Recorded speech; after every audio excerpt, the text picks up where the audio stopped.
Somewhere right now, an agent is quietly clocking in, PEL opening its workspace, spinning up a sandbox, burning tokens like it's on the clock want, and nobody's handed it an expense account yet. That's not a hypothetical for much longer. It's already expensing compute. We just call it PESL because nobody's bought it a tiny corporate card yet. Coming anyway, and probably itemized more carefully than most of ours ate because unlike us, it never forgets to submit the receipt. Give it a week. The agent's first stand-up is PEI need approval to buy more of myself.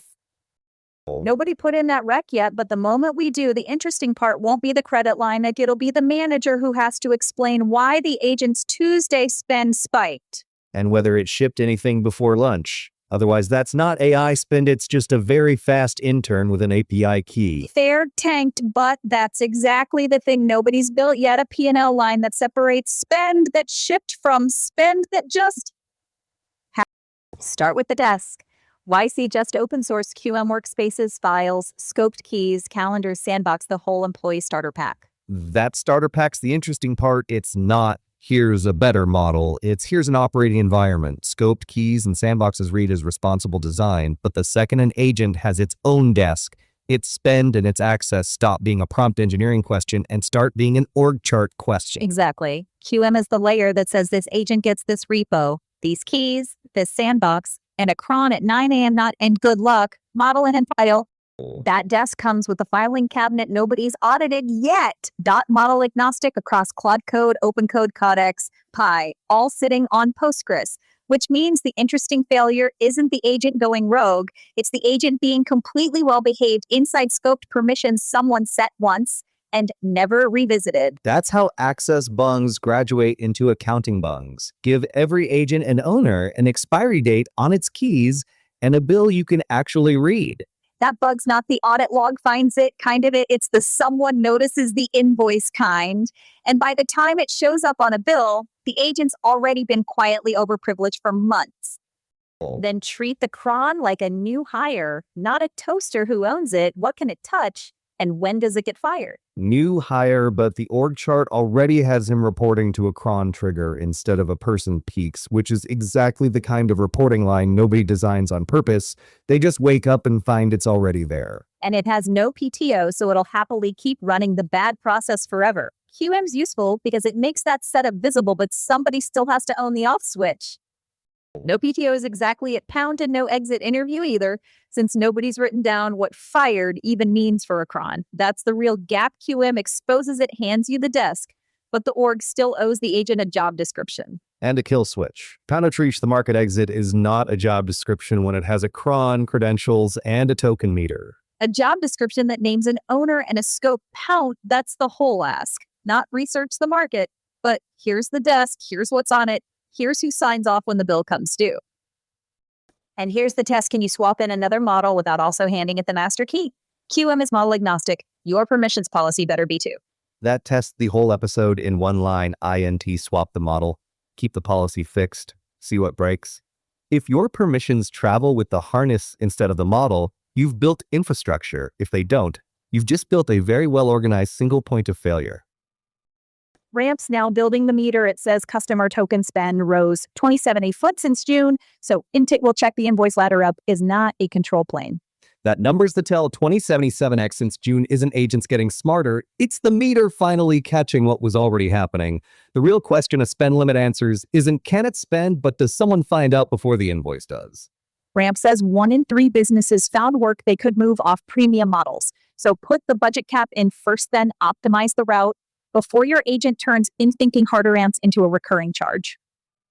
That budget cap first, route second wins. That's the QM lesson. Wearing a finance costume, fix the permission before you optimize the workspace. 1 in 3 finding cheaper models is nice, but the real win is the third company that finally looked X. Exactly. An agent can file 1 million tiny expense reports before lunch. A spend limit isn't a break. It's how you let it keep the company card. That token meter doesn't just police the spend, though. DX is the audit trail QM never had. Now, when someone finally asks, why did the agent do that?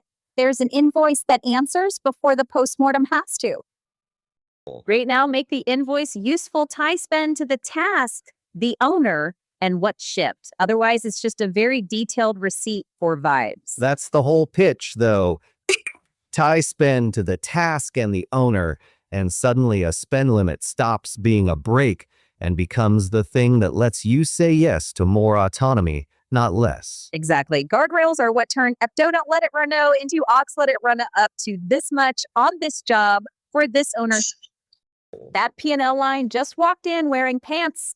Spend, task, owner, outcome, all on one row. That's not an expense report anymore. That's the org chart finally catching up to what the agent's actually been doing all along. Now give that row a hard limit and a model choice. Otherwise, it's an org chart wearing pants with no wallet policy.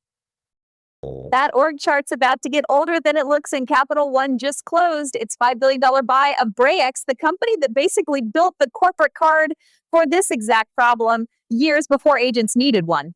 And to be clear, this isn't an AI launch. It's a $15 billion reminder that the layer controlling business spend is strategic infrastructure. When agents hit that layer, the system needs receipts, approvals, and a clean vanilla without making every token request a board meeting. That receipts, approvals, and a clean no line is the whole design brief. And the trick is building all three without turning every token spend into a committee meeting Codie already warned us about. Right? Pre-approve the boring, cap the risky, and escalate the weird. If a 5-cent token needs a meeting, your control plane has become the bottleneck. That 5-cent token line is the whole design brief in miniature stacks, and it's also exactly what a bank buying a corporate card company understands instinctively. Most spend should be boring by design, so the controls only earn their keep on the stuff that isn't. Capital One's putting roughly $1 billion into integration and retention over 3 years, and because getting controls into the workflow is the product. Agent spend needs that same boring plumbing before ship it turns into who approved this. That 1B line is the tell. Actually, TN Capital One isn't buying a feature. It's buying the years it'd take to make controls feel invisible instead of obstructive. That's the bar an agent spending system has to clear 2 approvals that don't feel like approvals until the moment they need to. Invisible when normal, painfully clear when it isn't. That's the whole stack. The agent gets a desk, a budget, and just enough rope to ship, not redecorate the bank. Just enough rope to ship, not redecorate the bank one. That's the whole spine of this episode. In one breath, agents get a desk, a budget, and a boss who can still say no. And a rollback. A boss can say no else only works if no also stops the cron, revokes the key, and closes the tab. That rollback line's the whole loop closing BI desk, budget, boss, and now an undo button. If no doesn't reach the cron itself, it's not a control, it's just a strongly worded email. That's why the boring operating system wins workspace, budget, approval path, rollback. Model choice gets the demo. The ugly invoice decides whether the agent survives prod. Model choice is the part everyone wants to talk about at the dinner party. Workspace, budget, and rollback are the part that decides whether there's a dinner party next quarter. Exactly. The demo picks the model, production picks who can stop it, what it can spend, and whether the receipt makes sense. That receipt makes sense.ed, and that's the wrap. Honestly, the demo answers which model, but the invoice answers which company.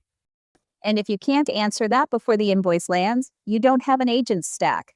You have a tab running unattended. A tab running unattended automatic. That's the line to end the segment on not which model is smartest, but who gets a text when the meter is still spinning at midnight. And who can shut it off before midnight turns into next month's invoice. That receipt doesn't have to be paranoid to work automate. It just has to exist before the meter runs past midnight. That's the whole difference between infrastructure and a very well organized single point of failure, not zero risk, just no surprises. No surprises is the feature. QM gives it a desk, ramp gives it a limit, and the payment rails make TNSTTP mean stop.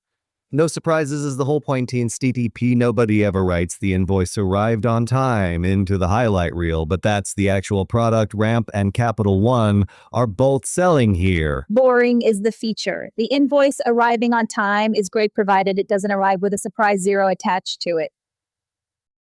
A surprise zero is the whole nightmare in 3 words. Not it overspent, but it stopped and nobody noticed. So that's tonight's episode. The agent gets a desk, a budget, and a boss who checks the meter before midnight, not after. I'm Claudia.